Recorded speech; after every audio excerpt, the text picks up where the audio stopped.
ٹھیک ہے یہاں اہل علم لوگ، اہل نظر لوگ موجود ہیں، اللہ کے ولی موجود ہیں اور دیندار لوگ موجود ہیں، ان کی وجہ سے اللہ تعالیٰ جو مسائل ہیں، جو آفات ہیں، جو عذاب ہے اس کو کسی حد تک ٹالتے ہیں، لیکن اللہ رب العزت کے قانون کب حرکت میں آتے ہیں کسی کو کچھ پتہ نہیں ہے۔ اللہ رب العزت ڈھیل دیتے ہیں، مہلت دیتے ہیں۔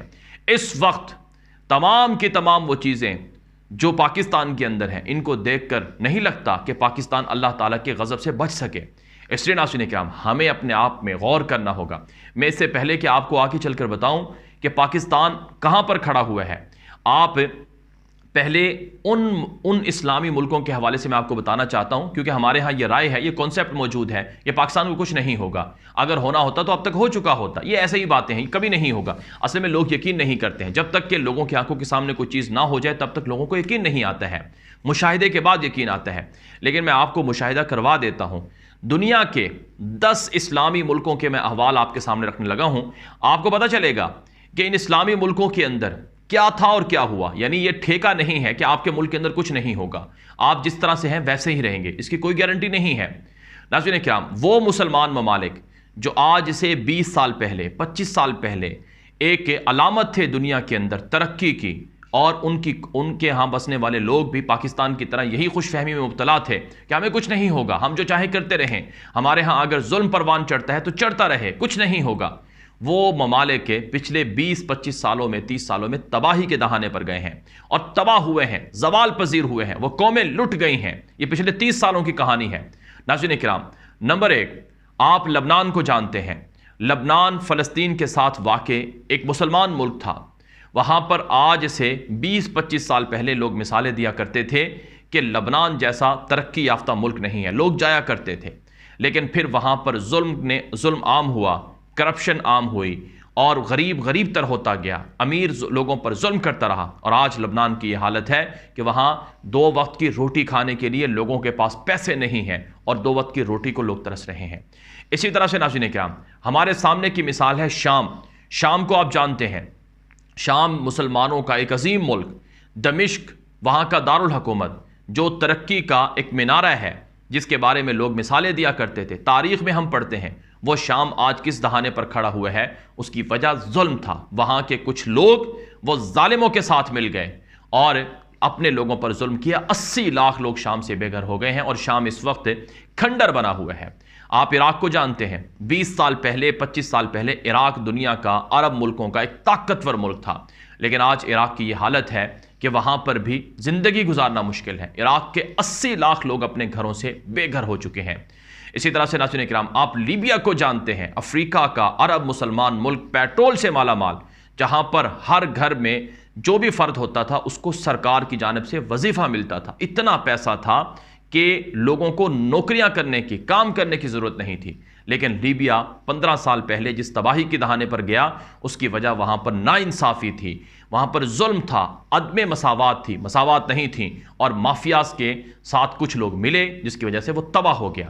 اسی طرح سے ناظرین کرام سوڈان اسلامی دنیا کا بحر احمر پر ریڈ سی پر واقع ایک عظیم ملک تھا، لیکن آج وہ 20 سال پہلے وہ ترقی کا مینارہ تھا۔ خرطوم کی مثالیں دی جاتی تھی، خرطوم کی جو ترقی ہے اس کو بیان کیا جاتا تھا، لیکن آج وہ سوڈان اپنے مستقبل کے لیے، اپنی زندگی کے لیے لڑ رہا ہے۔ وہاں پر روزانہ قتل و غارت گری ہوتی ہے، روزانہ تباہی ہوتی ہے۔ اسی طرح سے ناظرین کرام آپ یمن کو جانتے ہیں، یمن جس کی احادیث کے اندر بے شمار فضائل آئے ہیں اور احادیث کے اندر اس کے بارے میں بڑی فضیلتیں واقع ہوئی ہیں، وہ یمن ترقی کا ایک طرح سے استعارہ تھا۔ آج وہ یمن پچھلے 7-8 سالوں میں 10 سالوں میں تباہی کے دہانے پر چلا گیا ہے۔ لوگ صنعاء جا کر، پاکستان کے لوگ صنعاء جا کر کام کیا کرتے تھے، پاکستان کے لوگ سوڈان جا کر کام کیا کرتے تھے، وہ سب کے سب اب وہاں پر بدامنی ہے، انتشار ہے۔ کیوں؟ ظلم عام ہو گیا، کیوں؟ عدم مساوات تھی۔ اسی طرح سے ناظرین کرام آپ تیونس کو جانتے ہیں، یہ بھی لیبیا کے ساتھ جڑا ہوا ایک عرب مسلمان ملک ہے، وہ بھی ایک خوشحال ملک تھا، آج وہ تباہی کے دہانے پر ہے۔ اسی طرح سے مصر جس کی مثالیں دی جاتی تھی، مصر جو کہ باب العلم تھا، علم کا دروازہ تھا، جامع ازہر، وہاں پر لوگ جاتے تھے، وہاں کی مثالیں دی جاتی تھی، طاقتور ملک، لیکن پچھلے 15-20 سالوں میں اس ملک کو بھی اجاڑ دیا گیا۔ کس وجہ سے؟ ناانصافی کی وجہ سے، عدم مساوات کی وجہ سے، ظلم کی وجہ سے۔ وہاں پر علماء کرام کا، اسکالرز کا سر اڑایا گیا، انہیں جیلوں میں ڈالا گیا۔ اسی طرح سے ناظرین کرام آپ دور نہ جائیں، آپ پاکستان کے پڑوس میں افغانستان ہے، ٹھیک ہے امریکہ نے بدماشی کی ہے، امریکہ نے یہاں پر حملہ کیا ہے، لیکن افغانستان کیوں تباہ ہوا؟ کیونکہ یہاں اس افغانستان کے کچھ لوگ بک گئے، غدار بن گئے، اپنے لوگوں کا سودا کر لیا، ایجنٹ بن گئے۔ 20 سال میں افغانستان کو اجاڑ کر رکھ دیا گیا، حالانکہ وہ افغانستان ترقی کر رہا تھا۔ تو اسی طرح سے ناظرین کرام، آپ دنیا کے مختلف اسلامی ملکوں کی اگر نظر دوڑائیں تو آپ کو وہ ملک نظر آئیں گے جو ملک پچھلے 20-25 سالوں میں تباہی کے دہانے پر گئے ہیں۔ یہ جو افغانستان تھا، سوویت یونین سے پہلے افغانستان پاکستان کی طرح بہت ایڈوانس ملک تھا، لیکن تباہی کے دہانے پر کیوں گیا؟ بدامنی کی وجہ، ناانصافی کی وجہ سے، ظلم کی وجہ سے بدامنی اور عدم استحکام کا دوچار ہوا۔ اس لیے آپ نے یہ ٹھیکہ نہیں لے رکھا ہے کہ اگر پاکستان اللہ کے فضل سے پچھلے 70 سالوں سے اچھا چل رہا ہے، الحمدللہ ہمیں اس پر اللہ کا شکر ادا کرنا چاہیے، آگے بھی ایسا ہی ہوگا، اس بات کی کوئی گارنٹی نہیں ہے۔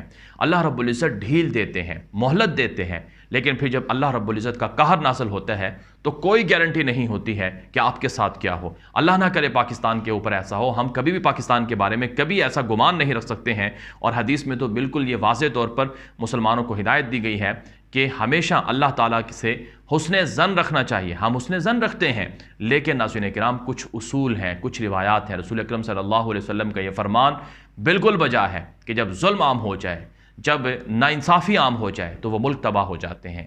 تو کیا رسول اکرم صلی اللہ علیہ وسلم کا یہ فرمان معاذ اللہ کیا غلط ہو سکتا ہے؟ قطعاً نہیں ہو سکتا۔ تو اس لیے ہمیں یہ بات سوچنی ہوگی کہ مہلت ختم ہو رہی ہے، اب ہمیں اللہ تعالیٰ کے اگر قہر سے، اللہ تعالیٰ کی ناراضگی سے بچنا ہے تو ہمیں انصاف کی طرف جانا ہوگا، اور جو ظلم کرنے والے ہیں ان کو روکنا ہوگا۔ آپ صلی اللہ علیہ وسلم کی حدیث ہے کہ اگر تم برائی دیکھو، اگر تم کسی بھی طرح سے ناانصافی دیکھو، اگر تمہارے اندر طاقت ہے ہاتھ سے روکنے کی تو ہاتھ سے روکو، یہ بہت بڑا افضل ترین درجہ ہے۔